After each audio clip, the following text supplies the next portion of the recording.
Welcome to On Air with Amber Wynn, where nonprofit leaders learn to fuse passion and commitment with proven business strategies to create long-term funding, impact, and sustainability. And now here's your host and resident Philanthrepreneur, Amber Wynn. Good morning, fam. Amber Wynn in the house. Today, we're going to talk about something that I think is really important. As a 501c3 tax-exempt donation, one of the lures of having this status is that your donors get a tax write-off. And so that was by design. The government put in place that benefit. So to encourage more people to donate to your organization. And so today we're going to talk about how one man's trash is another nonprofit's burden. And I use the word burden because if you don't have a strategy in place to manage the types of donations that you get, it's really easy to have your organization's goals derailed. So today's topic is one man's trash is another nonprofit's burden. How to prevent donations from derailing your organization's goal. So when we get back, we're going to dive right in. If you're just starting out and have limited resources, you may be tempted to use a volunteer-based model for your nonprofit. Funders prefer paid staff because there's more accountability and consistency. But if you want your proposal to be competitive, then having more than just volunteers who come and go is essential. Check out my Building an Effective Nonprofit Volunteer Program Toolkit. It provides all the essential elements of an effective nonprofit volunteer program. Things that demonstrate standardization, consistency, and continuity. Learn how to develop a nonprofit volunteer program funders feel comfortable with funding. Order your copy today. Welcome back to On Air with Amber Wynn. It's your girl in the house, Philanthrepreneur. Today we're talking about donations, specifically how to prevent those donations that people so generously give from derailing your organization's goals. Listen, it's important to understand that the 501c3 tax-exempt status is a benefit. It's a benefit for your organization, but it has to be used in a way that is in alignment with your goals. What do I mean? I mean, when I was executive director, I had people, some of them, most of them, really well-intentioned, would call the organization and say, hey, I've got these computers we don't use anymore. We'd like to donate them. And yes, they would get a tax write-off for that. Fast forward, you get these computers, they got floppy disks, right? So it's like they're old, they're obsolete. You can't do anything with them. So now you have two choices. If it's got floppy disks, there's just nothing you can do with that. But let's just say they're old. We're 7-10 years old. So you can't update them. You can't put more software. You can't do anything with them. What typically happens is a nonprofit tries to get somebody to, make them so where they're functional, so that their participants can use them, adults, children, because their goal is to maybe have a computer center. But if you've been donated equipment that's obsolete, that's you can't work with, then it doesn't help you. And so what happens is when we talk about your goals being derailed, now you've got this junk, I'm just going to keep it real, that you can do nothing with. So it's important when we talk about donations that you control what is donated. I was at a conference last week and I was talking to the executive director of a nonprofit where we used to donate all the time. It's for unwed pregnant teens. And I was saying, wow, that used to be a project of ours where we would gather things. And then during the pandemic, of course, a lot of stuff shut down, but what they started to collect also was scrutinized. So gently used has a criteria, meaning don't be bringing me no stained stuff. Don't be bringing, strollers that look like they came from 1982. What happens is people will go through their stuff, their garage, their closet, and their thoughts are something is better than nothing. Well, if you get things that have to be laundered, if you get things that have to be cleaned, like that is more of a burden on your organization than it does help. So I have people say to me all the time, no, I'm not going to donate it because, they want you to clean it first and they want you. Yes, because if you don't, then that expense then goes on to the nonprofit. If you're going to donate a computer, let it be pretty much recent within the 3 years. Because they're obsolete after 18 months. And if it's going to be furniture or clothes, then it needs to be something that's not going to be a burden on the nonprofit. So as the nonprofit, what you want to do is make clear what your donation policy is. And this is how you're able to ensure that another man's trash is not your burden. You don't want trash donated. You want, if you're doing workforce development, you want quality clothes, not just, something that they've put into a bag and now they're going to get to write it off. You want it to be laundered. I've had tales of people saying, oh my God, it smelled like dog. And, it's not going to benefit you if you're spending money to have it laundered. It's not going to benefit you if you go through it and half of it is not even usable. So what I suggest is on your website, you have, your donation policy and you're very specific. If you're going to donate paper, it's going to be white paper because you will get 15 reams of goldenrod paper. And maybe you can find a purpose for it if you're in arts and crafts. But if you're a workforce development, what are you going to do with goldenrod? I guess you can use it as flyers. I don't know. What I'm saying is be very specific. We'd like, white reams of paper. We'd like computers, Dells with Windows, 10.5. We'd like clothes, size 24. Like be very, very specific so that when your donors come to donate, they understand what it is that you need. Donations are a part of any successful fund development strategy. Why? Because donations are cost savings, which means that what you get donated, you now don't have to take from your budget.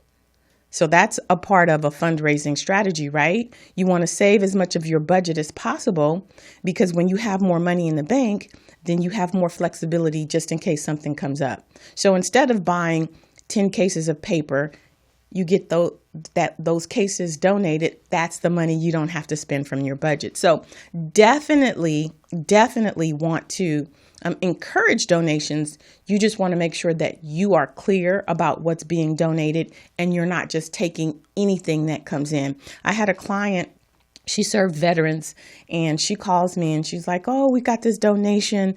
And I'm just like, what are you going to do with it? She's like, well, can we build a program around it? I'm like, no. That's not the way you do it.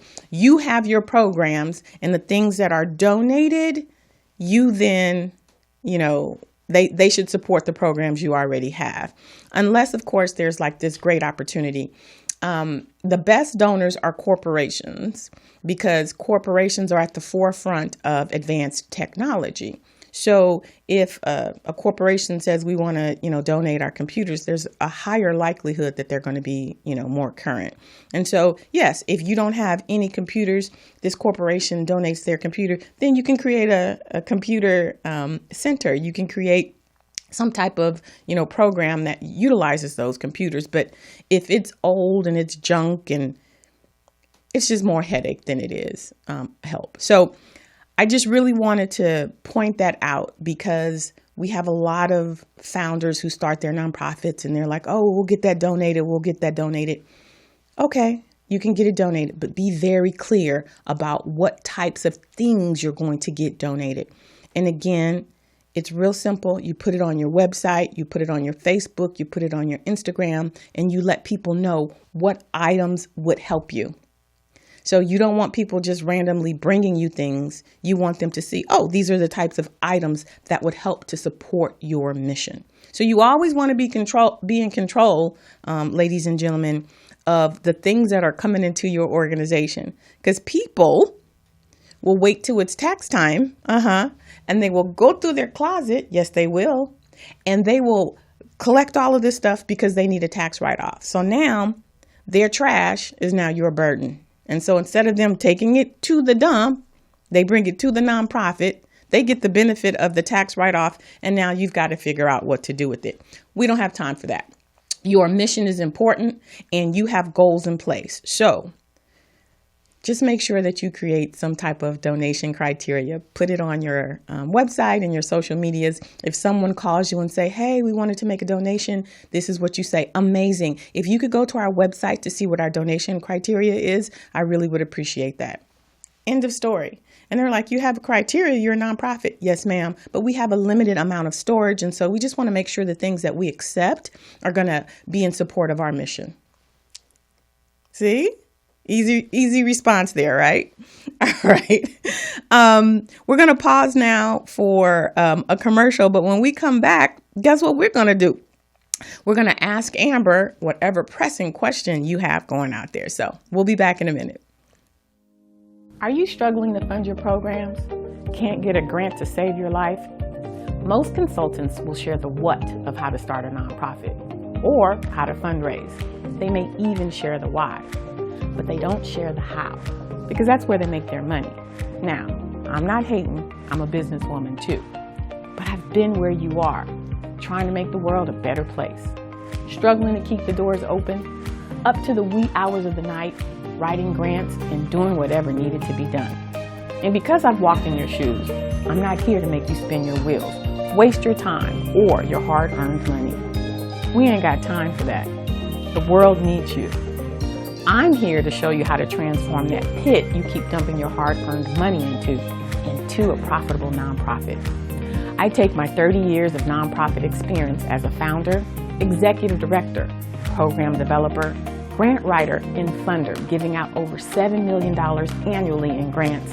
And I save you, literally, thousands of dollars and hundreds of hours. I walk you through setting up your nonprofit organization so that you can be generating enough revenue to cover your monthly expenses in just 90 days. How would that feel? Not paying bills from your personal bank account. I share my insider secrets, tips, tricks of the trade, and provide you with a step-by-step roadmap on how to turn your bootstrap organization into a profitable nonprofit. Within 6 months, you could be generating enough revenue to pay your salary or fully fund your programs. The choice is yours. But you have to get the blueprint.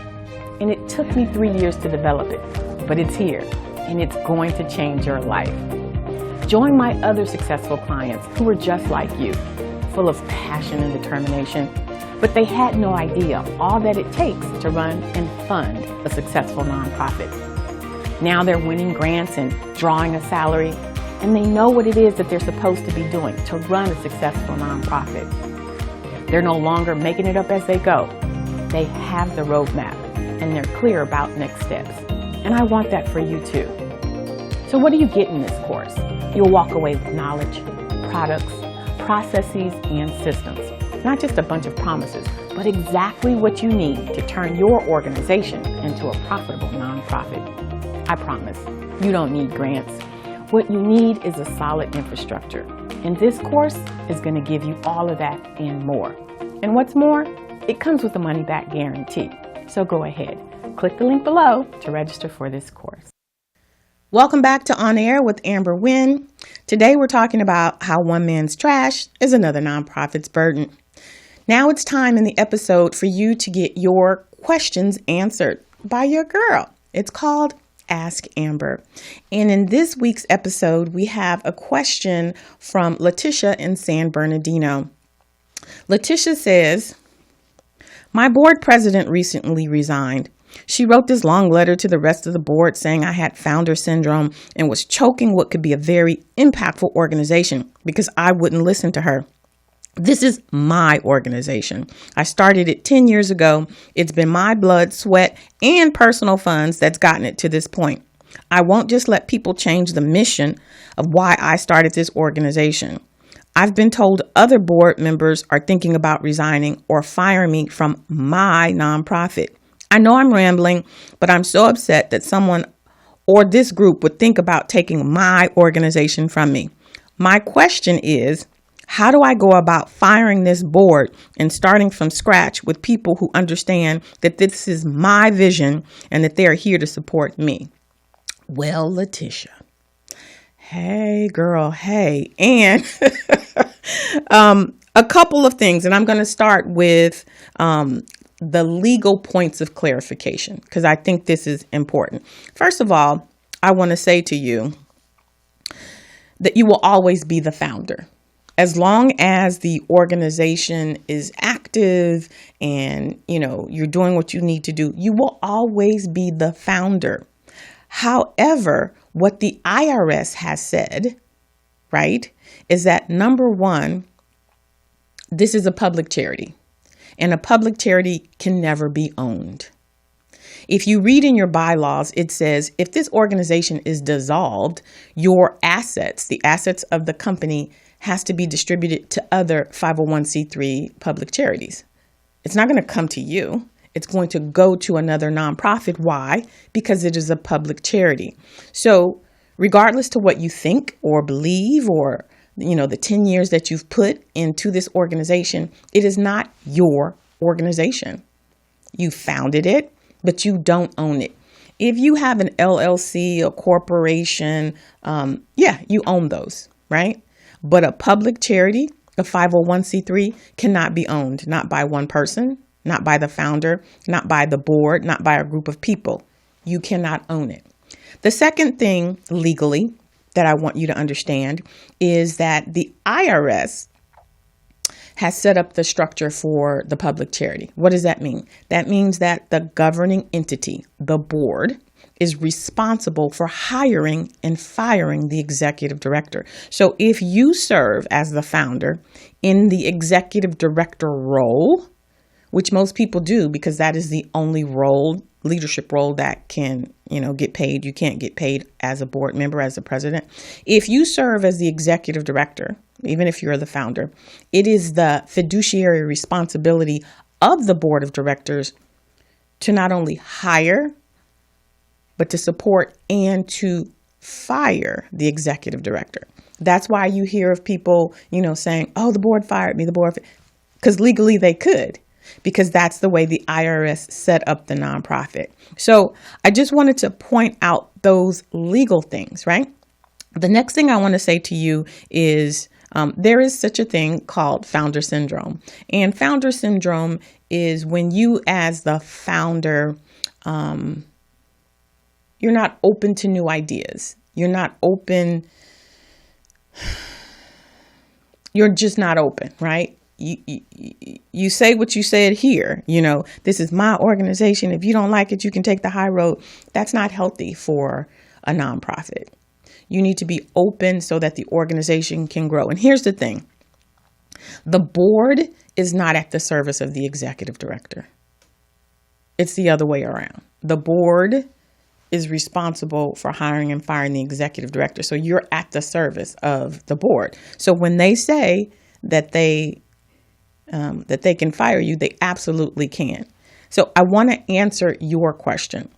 You said, how do I go about firing this board and starting from scratch with people who understand that this is your vision and that they're here to support you?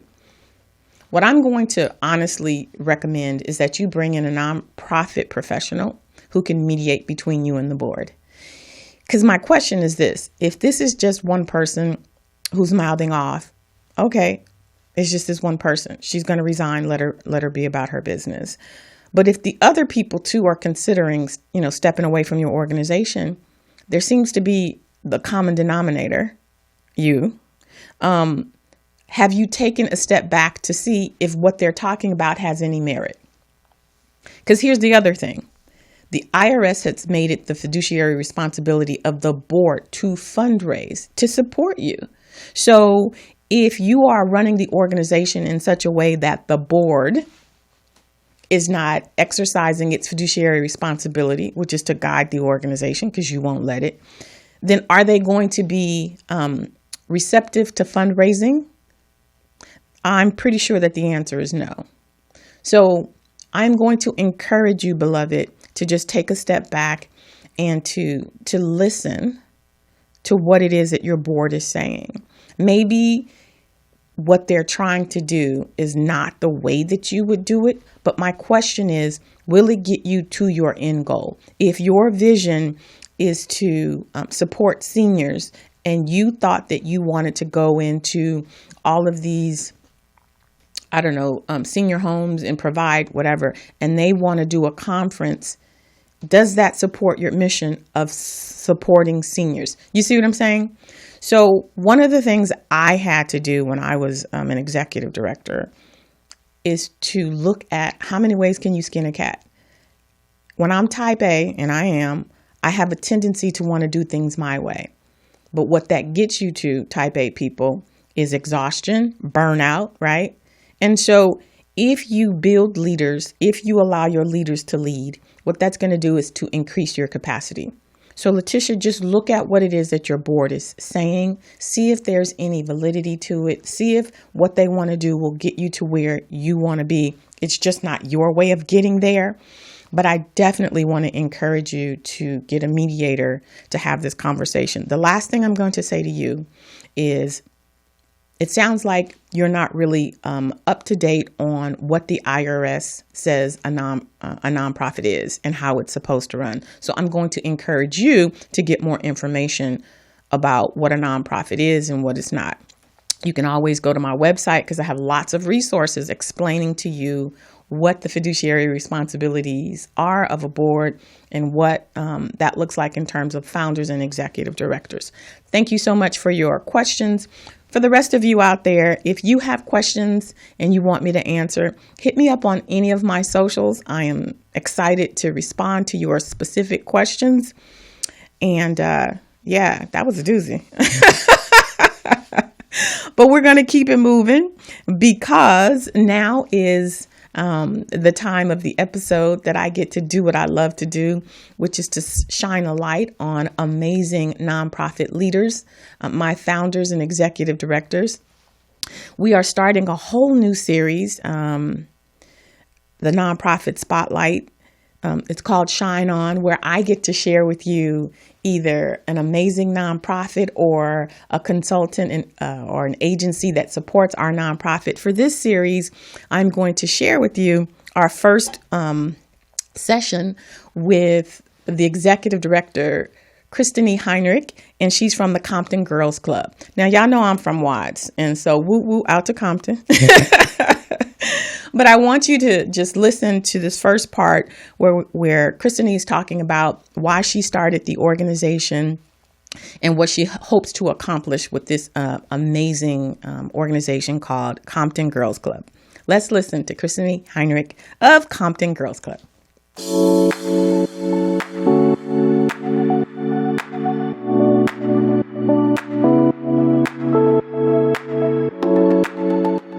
I started Compton Girls Club in 2017. I was the librarian at Compton High School. And, libraries they're not doing their thing anymore, sadly. But kids were still coming up there. And a lot of times it was girls who were just kind of sad, just kind of sitting to the side. They come in, put their head down, or they come in to fight someone, or they just were in there sad. And interestingly enough, I was kind of in the same position. I had hit the paper ceiling. I couldn't find other work. I was just kind of there. And I'm like, this can't be life. This isn't it. And so I was like, well, let me dig deep. What can I share? I have skills. What kind of things can I share? I was a Girl Scout. I was like, these girls need something like the Girl Scouts, but not quite. And so I made a 6-week workshop where we did things that we as adults have done dozens of times. We did vision boards. We did journaling. We made collages, brown sugar body scrubs. I was paying for it all out my pocket, And, by week 7, they were like, so what are we doing this week? And I'm just like, oh, y'all liked it. Y'all came in with an attitude at first, but now y'all like it. And I was like, okay, there's something here. And, I posted everything on Instagram, because Instagram was the social media at that time. And just people from the community was just like, how can I help? How can I help? And, we kind of grew from that.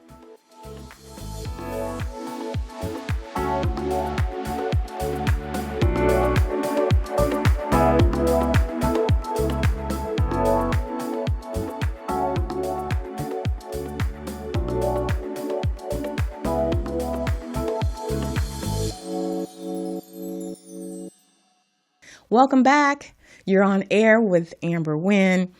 And today our topic was about donations and how nonprofits can be sure that, people's well-intentions does not derail them from their goals. One man's trash is another nonprofit's burden.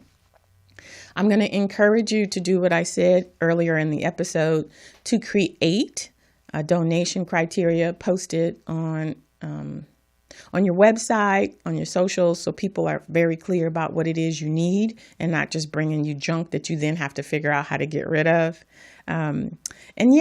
If you want to finish watching the full interview with Christine from Compton Girls Club, be sure to go take a look at my YouTube. As a matter of fact, if you like the information that I've been sharing with you today or any other of the episodes, be sure to share them with your community. Be sure to subscribe, like this episode.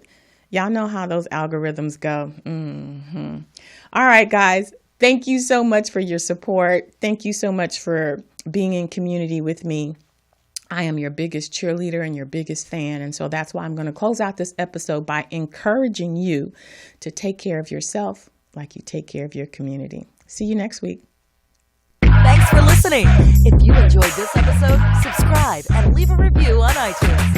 Head over to www.amberwin.net/podcast for the links and resources mentioned in today's podcast. See you next time.